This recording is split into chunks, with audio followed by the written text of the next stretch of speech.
Rádio Rio de Janeiro, a emissora da Fraternidade, passa a apresentar Luz na Penumbra, programa que leva ao seu coração a mensagem da doutrina espírita.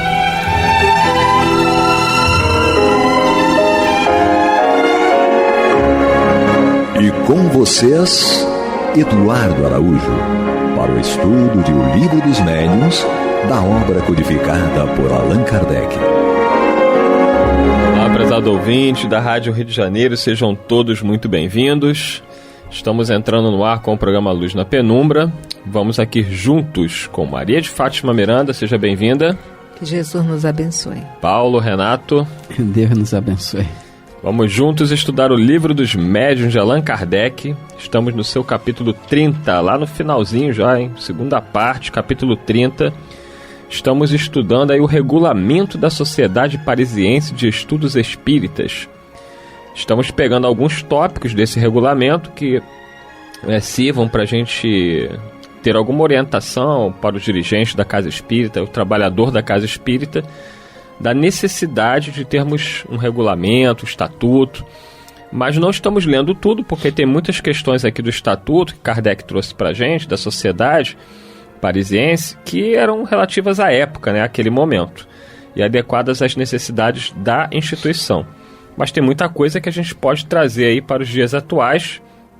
Nós estamos no tópico que trata das sessões, e vamos ler hoje uma parte aqui do artigo 22, onde Allan Kardec vai dizer o seguinte: nas sessões gerais, a sociedade autoriza a admissão de ouvintes estranhos, que poderão a elas assistir temporariamente, sem tomarem parte nelas. Cabe-lhe retirar essa autorização quando julgue conveniente. Ninguém pode assistir às sessões como ouvinte sem ser apresentado ao presidente, por um sócio, que se torna fiador de seu cuidado em não causar perturbação nem interrupção. Então é evidente, Maria de Fátima Miranda, que aí a gente pode trazer isso para a reunião de desobsessão. Por vezes, Kardec coloca aqui, os espíritos também falam isso, é possível você ter um convidado, mas isso deve ser feito com muito cuidado, né? Porque a reunião de desobsessão ou uma reunião de materialização, um trabalho de cura, algo específico, é preciso ter uma equipe muito harmoniosa, né? O mais homogênea possível. E aí, quando você leva alguém que não é daquele grupo para participar, ainda que como ouvinte, alguém que vai ali assistir a reunião, tem que se ter muito cuidado quem é essa pessoa, quais são suas intenções. Isso não é fácil, hein? Isso mesmo, não é fácil, né? Como fazer? E eu conheço muitos grupos que não têm esse momento.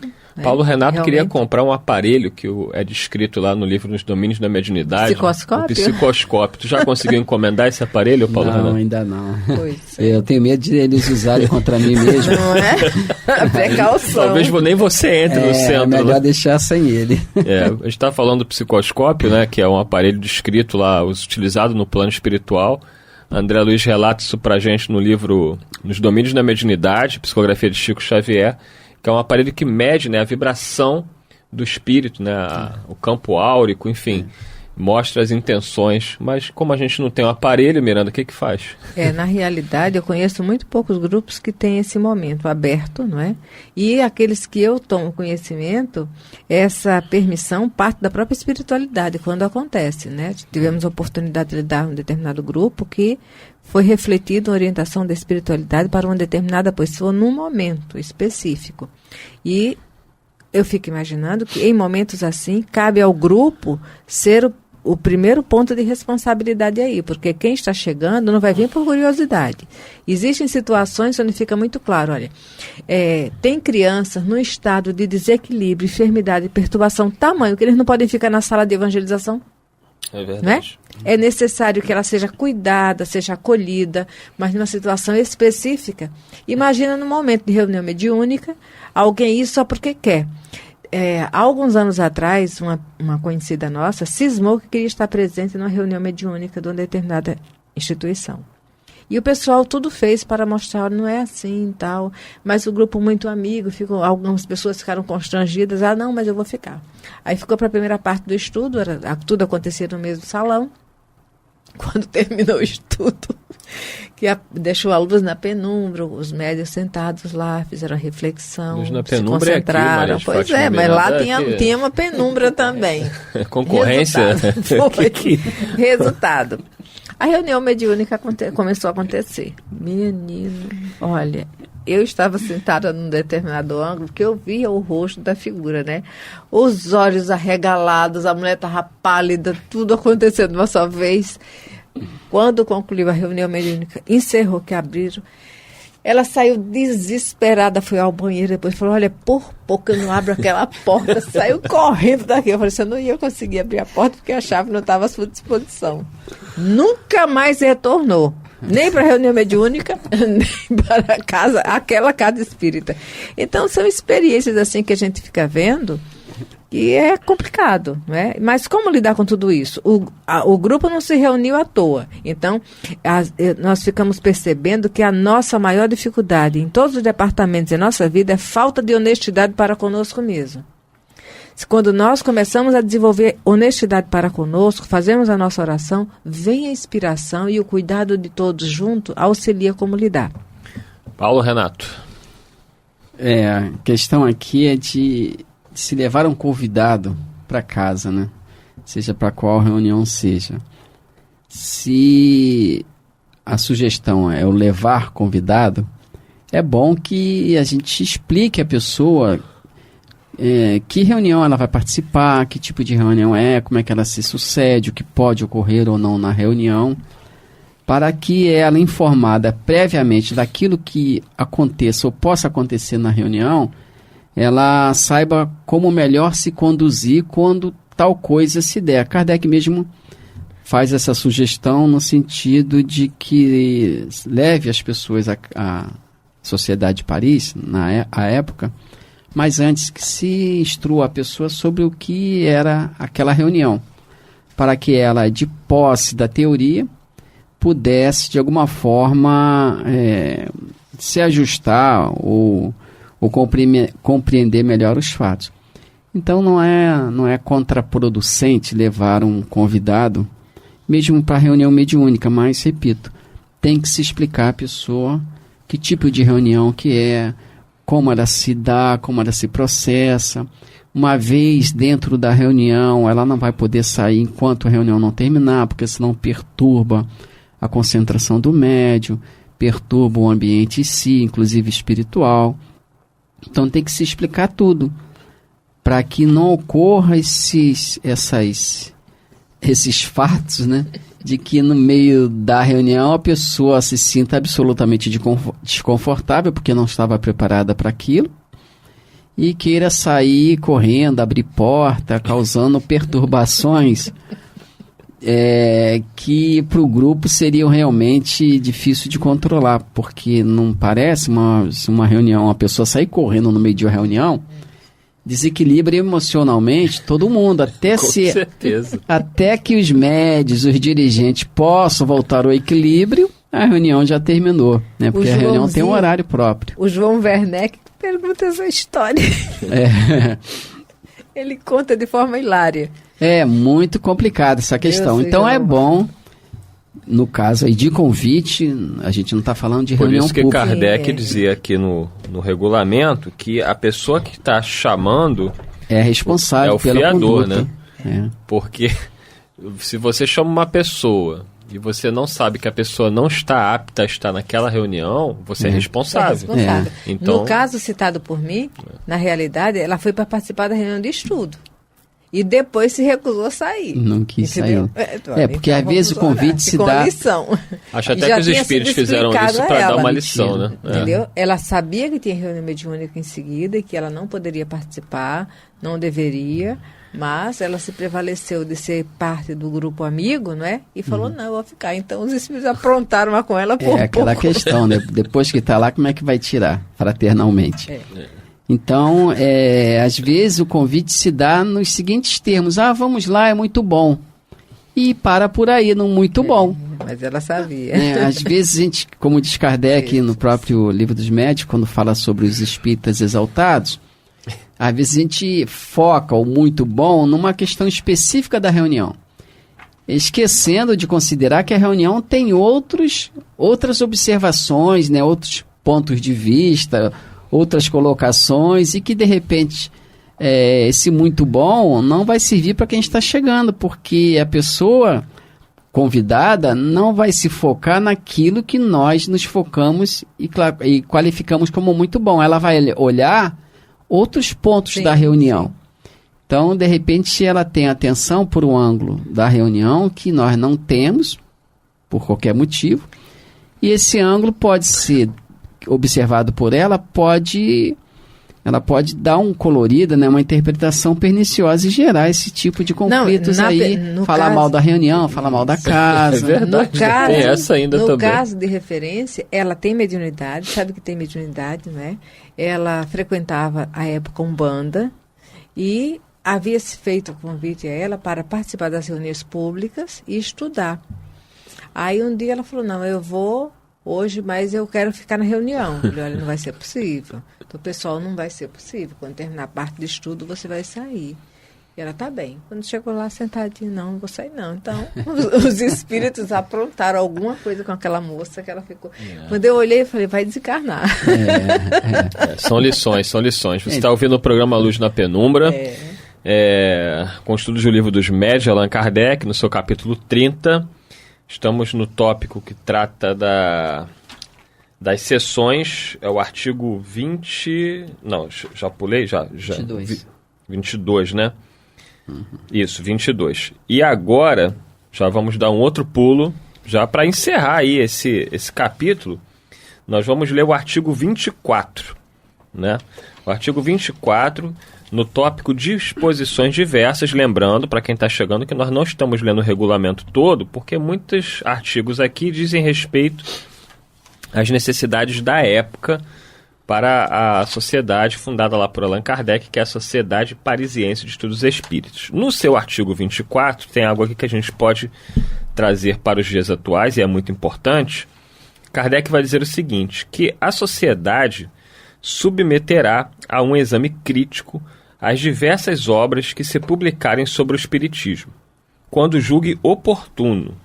Para esse efeito, encarregará um de seus membros, associado livre ou titular, de lhe apresentar um relatório que será impresso se tiver cabimento na Revista Espírita, que era publicada à época por Allan Kardec. Paulo Renato, muito importante isso aqui, porque vamos chegar um outro departamento da Casa Espírita, que é lá a sua biblioteca, né?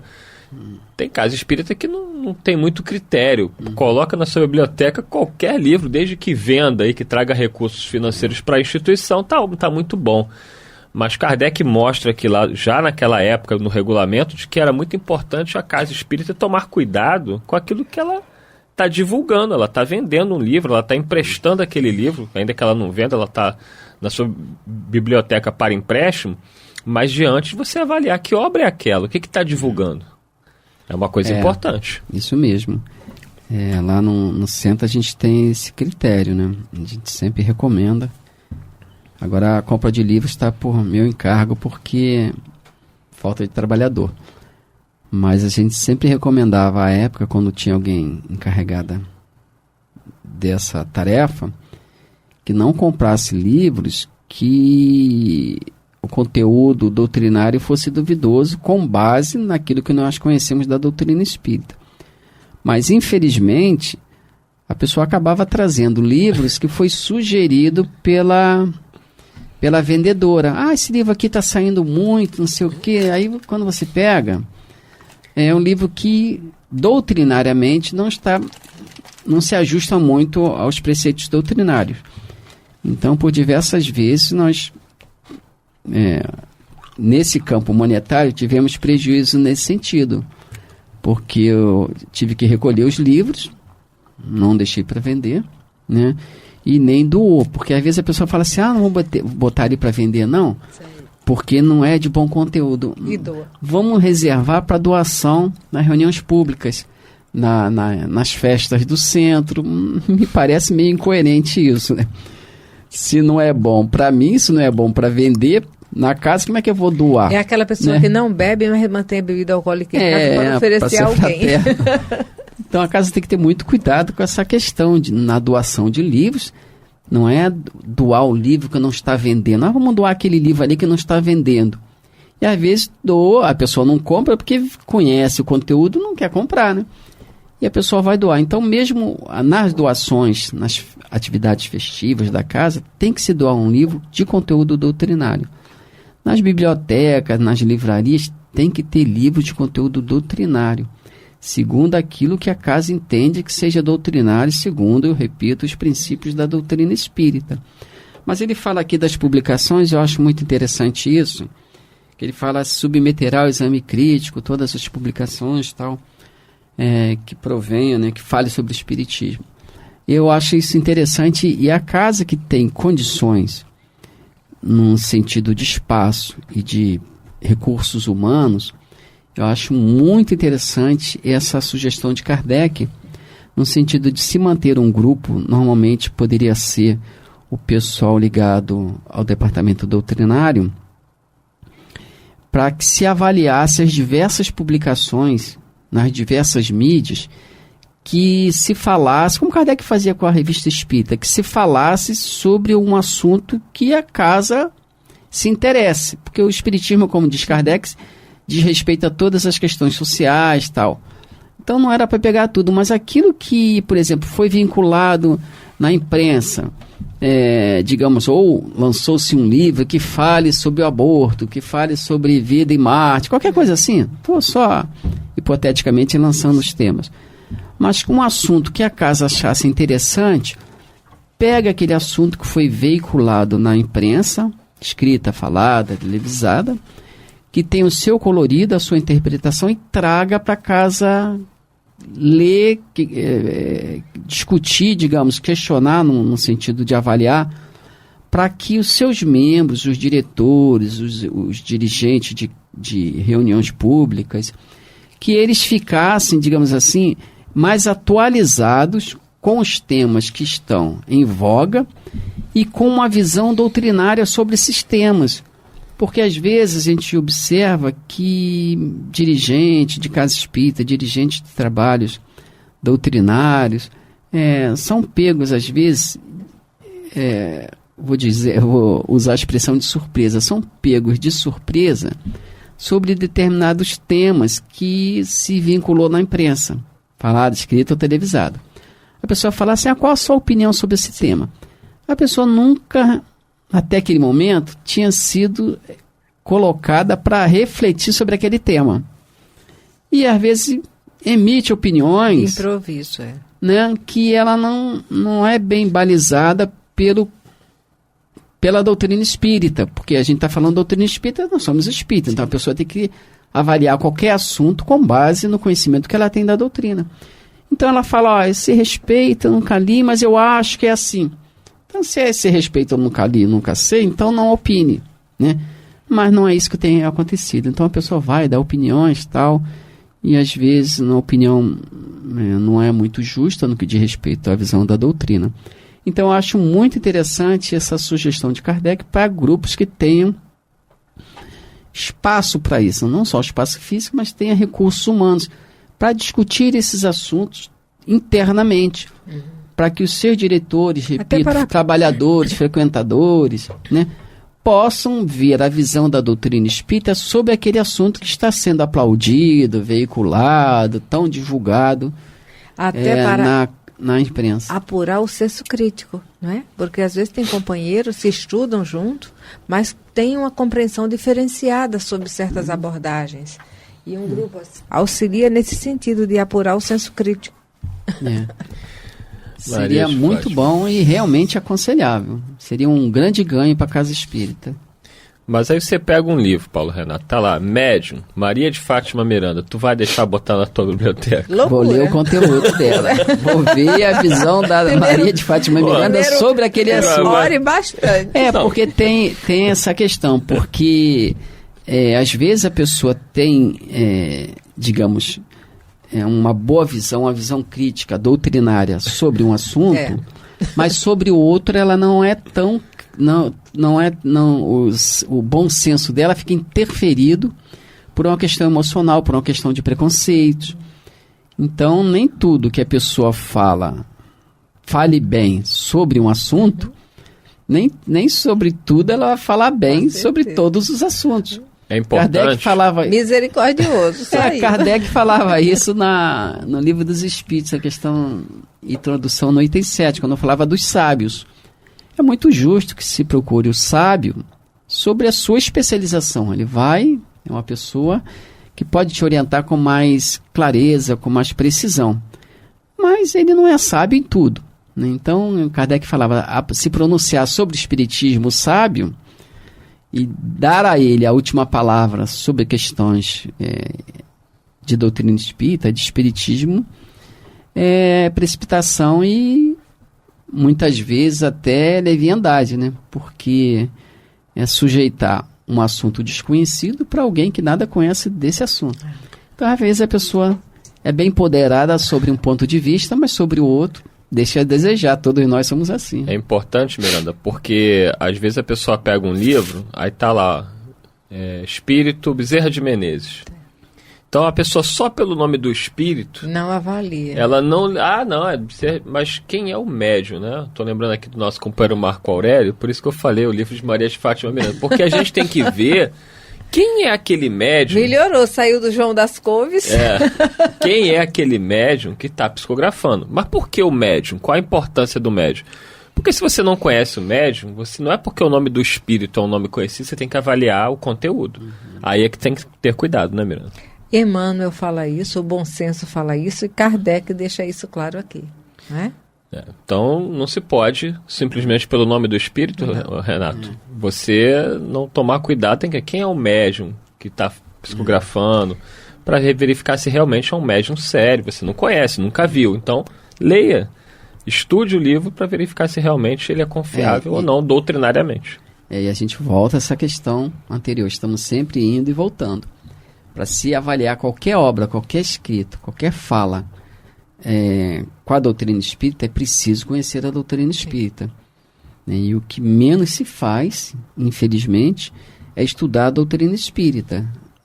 As pessoas estudam tudo quanto é tipo de obra, mas consideram que já estudaram, já meditaram o suficiente sobre a obra básica do espiritismo. Ou às vezes leu uma vez e já não estudou em grupo, não aprofundou raciocínios. Então, se nós vamos fazer qualquer crítica à luz da doutrina espírita, repetimos, temos que estudar o espiritismo. Estudar, compartilhar ideias, trocar informações. E os grupos de estudo sistematizado são muito bons para isso. Né? Aí nós vamos observar, é muito bom estudar em casa, ler, devemos, mas estar sempre reunido a um grupo, porque ali nós vamos não só ler, mas ouvir, não é, o que cada um compreendeu daquela leitura, e vamos estar sob a inspiração daqueles que dirigem o grupo. Kardec diz que poucos leem, e dos que leem, raros compreendem, né? Como dizia e Paulo. Muito menos praticam. Então, sem estudo, sem compreensão, vai ficar realmente complicado a gente fazer essas avaliações. Aí a gente acaba fazendo a avaliação pelo critério pessoal. Não gosto desse médium, não, esse espírito aqui eu também não gosto, e por aí vai. Então, é uma avaliação sem critério, também não adianta ser feita. Chegamos ao final de mais um programa, agradecendo a todos vocês, agradecendo ao Paulo Renato, Maria de Fátima Miranda. Encerramos aí o capítulo 30. E iremos, na semana que vem, dar início ao capítulo 31, que trata das dissertações espíritas. Muito interessante o capítulo. Vamos aguardar aí ansiosamente, mas passa rápido, uma semaninha, e já já voltamos. Muita paz a todos e até lá. Você está ouvindo o programa Luz na Penumbra.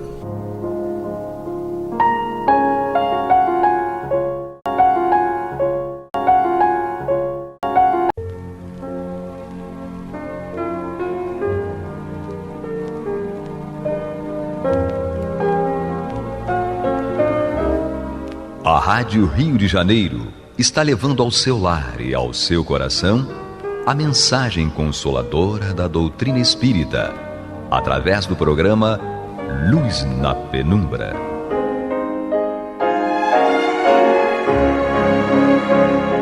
E agora com vocês, César Augusto Lourenço Filho, para comentar os textos da Revista Espírita de Allan Kardec no período de 1858 e 1869.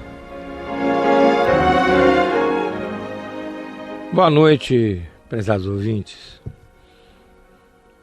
Conforme é de nossa praxe, vamos iniciar o programa com um retrospecto no caso dos programas anteriores. Estamos estudando a matéria Propagação do Espiritismo, inserida por Kardec no exemplar de setembro de 1858 da Revista Espírita. Falamos a respeito da repercussão dos fenômenos espíritas, da reação das pessoas, do posicionamento de filósofos sérios, dos opositores sistemáticos e da responsabilidade individual dos espíritas como principal fator de propagação da doutrina. No programa anterior, comentamos trecho no qual Kardec analisou a reação da imprensa àquela época, ou seja, 1858. Concluímos o programa ressaltando a enorme responsabilidade, na atualidade, da chamada imprensa espírita e da responsabilidade individual de seus autores, promotores, enfim, de todas as pessoas que direta ou indiretamente atuam na imprensa espírita.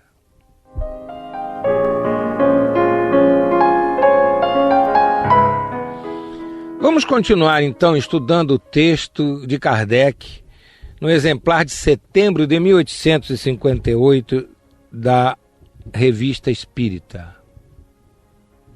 Em breve, o espiritismo será como o magnetismo, qual outrora se falava em voz baixa e que hoje ninguém mais teme confessar. Nenhuma ideia nova, por mais certa e bela que seja, se implanta instantaneamente no espírito das massas.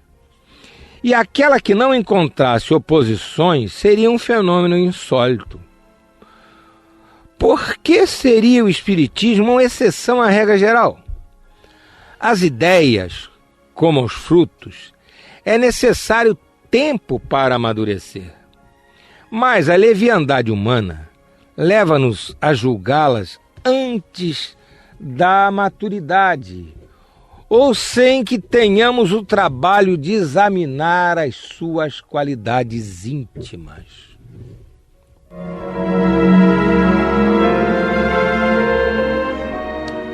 Que trecho importante, que trecho importante. Todos são, mas esse em especial é.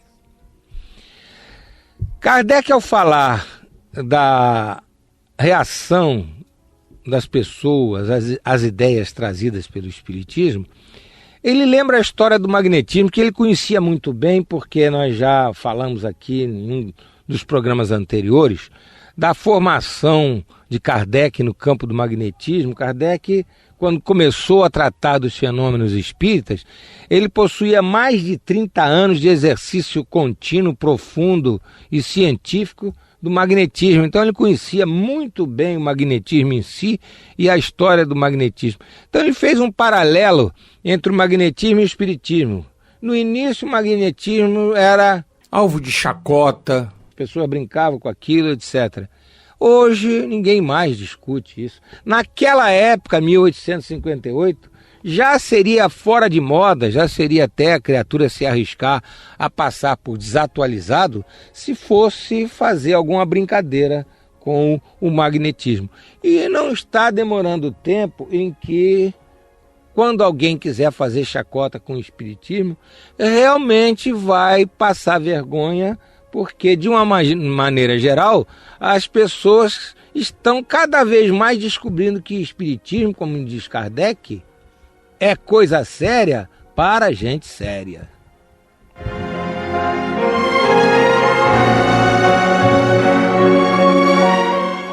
Agora, quanto a essa questão da reação às ideias novas, existem atitudes extremas. Há pessoas que opõem uma resistência enorme e outras são adesistas.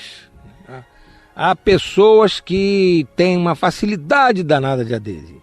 Ou por serem pessoas assim simplórias, pessoas que facilmente se submetem à conversa dos outros. A gente de vez em quando usa até essa expressão que a sabedoria popular eternizou, Maria vai com as outras, né? Então há pessoas que vão ao centro espírita pela primeira vez, ficam empolgadas com o que viram ali. Mas que maravilha, o espiritismo é a salvação da humanidade. Então passa a ser um espírita, digamos assim, antidoutrinário. Por quê? Porque é um espírita que não estuda doutrina.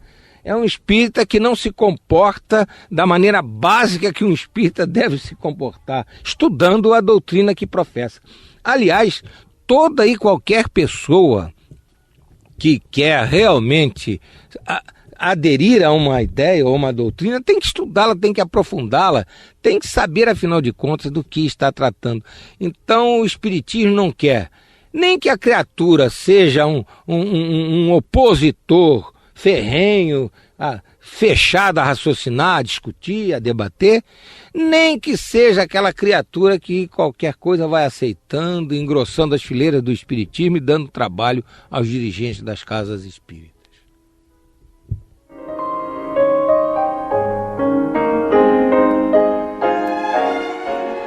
O texto também fala na propagação lenta, mas efetiva da doutrina espírita. Não vamos nos afobar em querer engrossar a qualquer custo as hostes do espiritismo.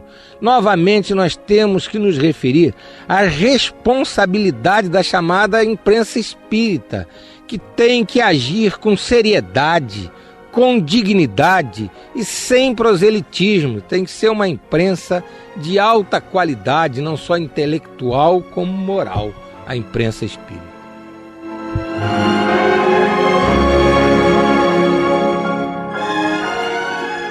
Voltemos ao texto de Kardec na Revista Espírita. O espiritismo teve, pois, que marchar sem qualquer apoio estranho. E eis que em 5 ou 6 anos vulgarizou-se com uma rapidez que toca as raias do prodígio. Onde adquiriu essa força, se não em si mesmo?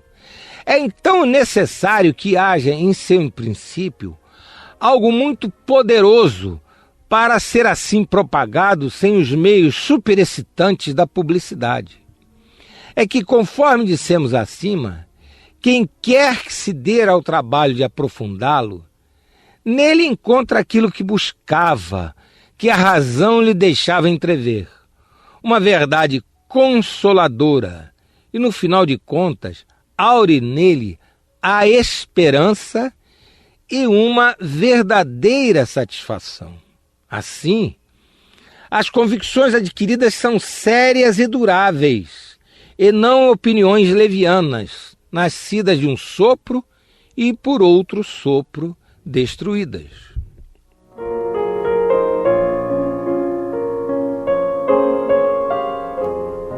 Nós consideramos desnecessário comentar esse trecho, que por si só é definitivo. Esse trecho é definitivo.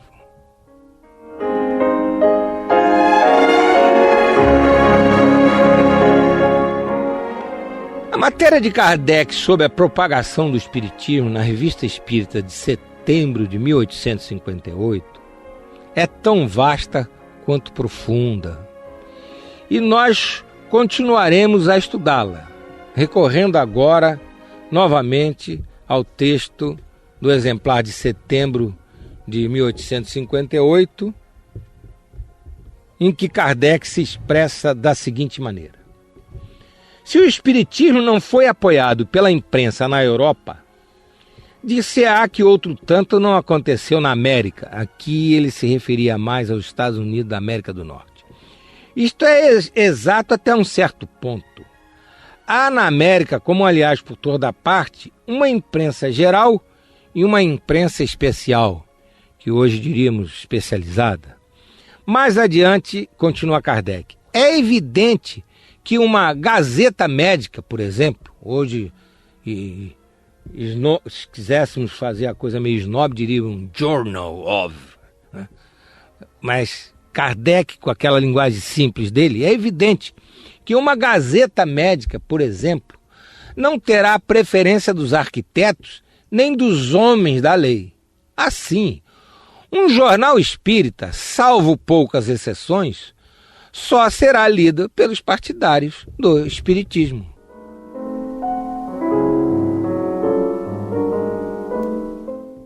Vamos comentar um pouco isso. Apoio da imprensa na Europa e na América. Coisa interessante, nos Estados Unidos da América, lá na época do surgimento do espiritismo. Na França, um apoio assim da imprensa de um modo geral, uma coisa mais generalizada. Na América do Norte, publicações especializadas. Nós vamos citar de memória aqui um dos primeiros programas que nós fizemos sobre a Revista Espírita, se não nos enganamos, na apresentação da Revista Espírita, logo no seu primeiro número, Kardec diz que nos Estados Unidos já havia cerca de 15 periódicos. Cerca de 15 periódicos, 18 periódicos. Ora, então se assim era, houve na França uma generalização e nos Estados Unidos da América do Norte uma especialização. Caminhando um pouco pelo histórico da imprensa espírita, a que conclusão nós chegamos? Que depois nos Estados Unidos a coisa esfriou. Na Europa, após a desencarnação de Kardec, veio o processo dos espíritas, aquela coisa toda. A Mélie Baudet, a esposa de Kardec, teve que defender a doutrina espírita, teve que defender a imprensa espírita, enfim. Foi uma coisa maravilhosa, isso em outra ocasião a gente vai tratar.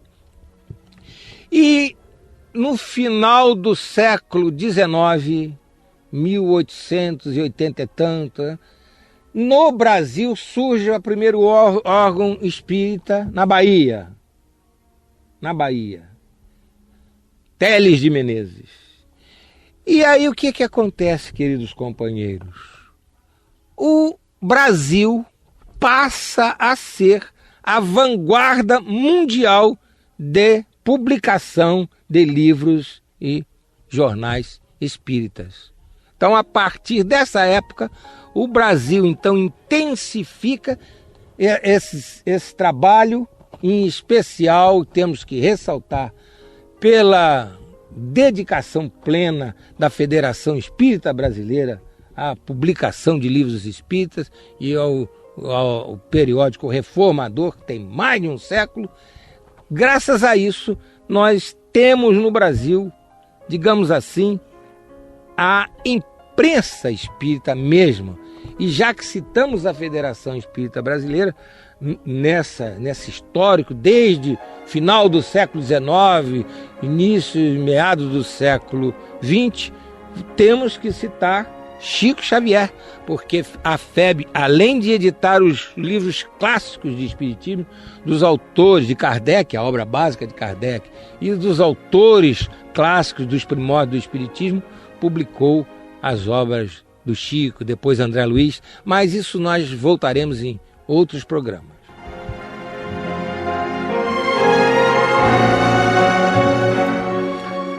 Agora, Kardec diz no trecho que nós lemos há pouco que havia aquela imprensa geral e a imprensa especializada. E opina que a imprensa espírita seria de interesse apenas dos espíritas. Apesar de ter falado que em 5 anos a coisa cresceu muito. Depois houve realmente uma intensificação e pessoas não espíritas começaram a se interessar pelos livros espíritas. Houve aquele auto de fé de Barcelona que queimaram livros espíritas para o povo não ler, mas a imprensa espírita continuou, está hoje muito intensa. Então, como será hoje? Vamos ver como nós podemos comentar isso.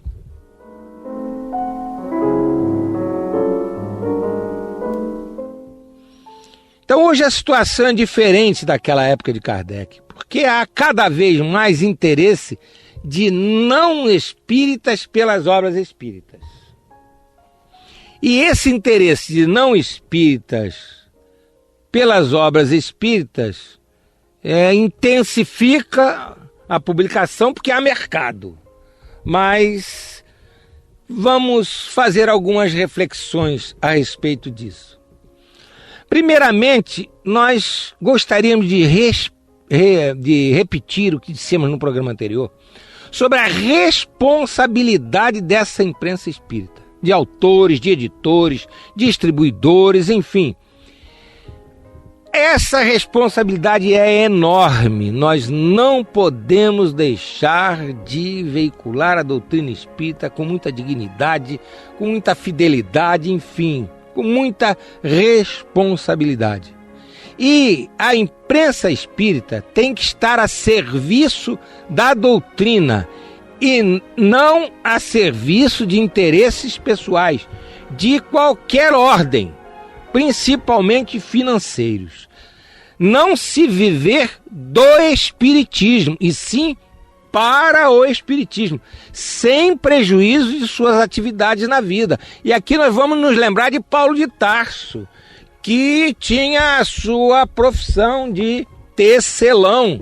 Ele, para onde ia, armava sua tenda, exercia a sua profissão, ganhava o seu provento, a sua subsistência, e depois é que ele ia pregar o evangelho, depois é que ele ia transmitir a boa nova para todo mundo. Então, é absolutamente indispensável que a gente pense com muita calma, com muito cuidado, cada vez que façamos alguma coisa no âmbito da imprensa espírita, porque é uma responsabilidade espiritual muito grave.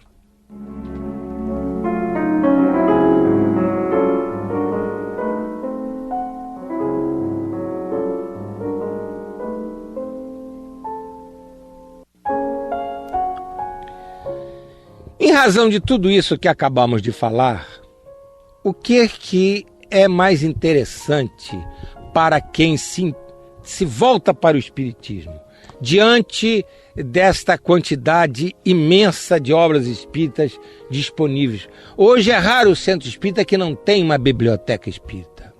E há centros espíritas que têm bibliotecas com muitos e muitos livros. Também não são raros hoje os centros espíritas que têm livraria espírita, que vendem livros espíritas. Há já vários centros espíritas que têm editoras espíritas, que têm distribuidoras espíritas.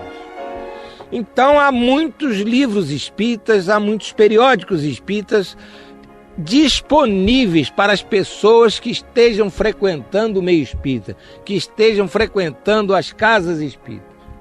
Então o que essas pessoas devem fazer? Devem ser seletivas. A doutrina espírita não é proselitista. A doutrina espírita não pede ao seu adepto que só porque tem um livro que foi publicado ele vai acreditar naquilo, vai transformar aquilo em Bíblia da sua vida. De jeito nenhum. O que temos que recomendar a essas pessoas é que sejam seletivas, que procurem analisar os livros com toda atenção, com toda cuidado, com toda profundidade. E que os dirigentes das casas espíritas também sejam muito cuidadosos, mas muito mesmo, para não colocarem à venda nos centros espíritas obras que às vezes têm um nome de espíritas, mas espíritas não são. A responsabilidade grande que nas livrarias, nas editoras, enfim, seja lá onde for, no meio espírita, responsabilidade grande de fazer com que as pessoas que estão se iniciando na doutrina estudem com toda a profundidade, com toda a seriedade, as obras básicas da doutrina. É realmente difícil de acreditar que alguém tenha coragem de se dizer espírita sem ter estudado as obras básicas da doutrina espírita. É uma coisa que não se entende, é uma coisa que há pessoas até que fazem, mas realmente não deveriam fazer, porque estão prestando um desserviço à doutrina lá para as tantas vão falar coisas que nada tem a ver com a doutrina, como se da doutrina fora. E é uma propaganda completamente errada para a propagação do espiritismo.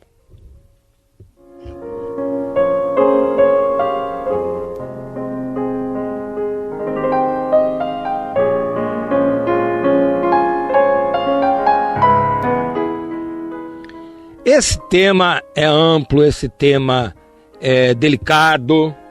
Nós o estamos tratando aqui no microfone com essa tranquilidade toda, porque é algo de profundo interesse para a propagação da doutrina, que é o tema do assunto Kardec colocou, da matéria que Kardec colocou no exemplar de setembro de 1858 da Revista Espírita, o futuro do espiritismo, a propagação do espiritismo. E sem dúvida alguma, esse assunto de propagação da doutrina espírita através da imprensa espírita é fundamental que nós tratemos com a profundidade e com a seriedade que ele pede. Agora, não vamos eximir de responsabilidade os centros espíritas. Os centros espíritas se multiplicam por tudo quanto é lado. Então, nas casas espíritas, as pessoas têm que encontrar a doutrina espírita nas suas reuniões, sejam nas reuniões públicas, sejam nos grupos de estudo, sejam nas entrevistas, nas chamadas entrevistas, no atendimento fraterno através do diálogo, sejam nos encontros, nos seminários, enfim, na ação social, todo e qualquer trabalho da casa espírita. É indispensável que a doutrina seja oferecida às pessoas na sua integridade, na sua dignidade, na sua seriedade, na sua pureza, para que realmente ela consiga esclarecer, consolar e encorajar as pessoas nas suas provas e nas suas expiações.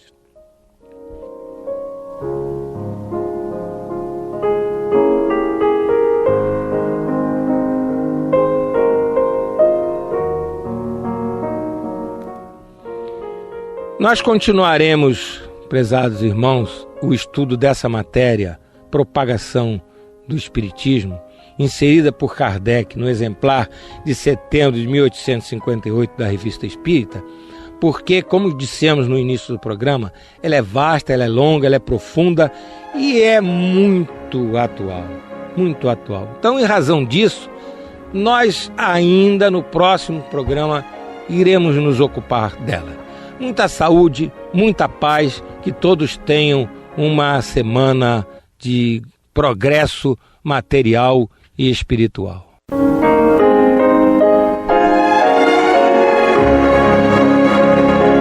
E vamos ouvir agora a prece de encerramento de nosso programa, na voz de Geraldo de Aquino.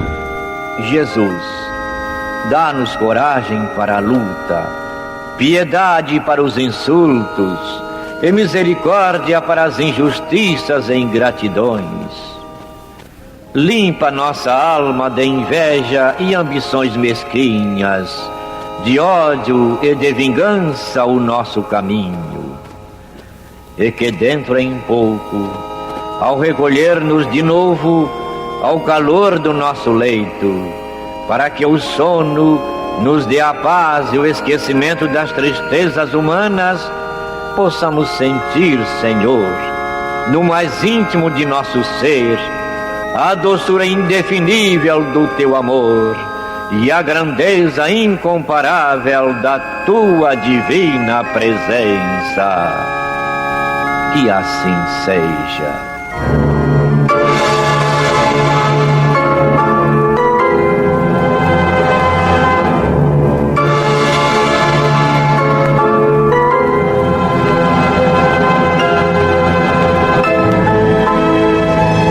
Acabamos de apresentar o programa Luz na Penumbra, que voltará a ser apresentado amanhã às 21 horas nesta emissora.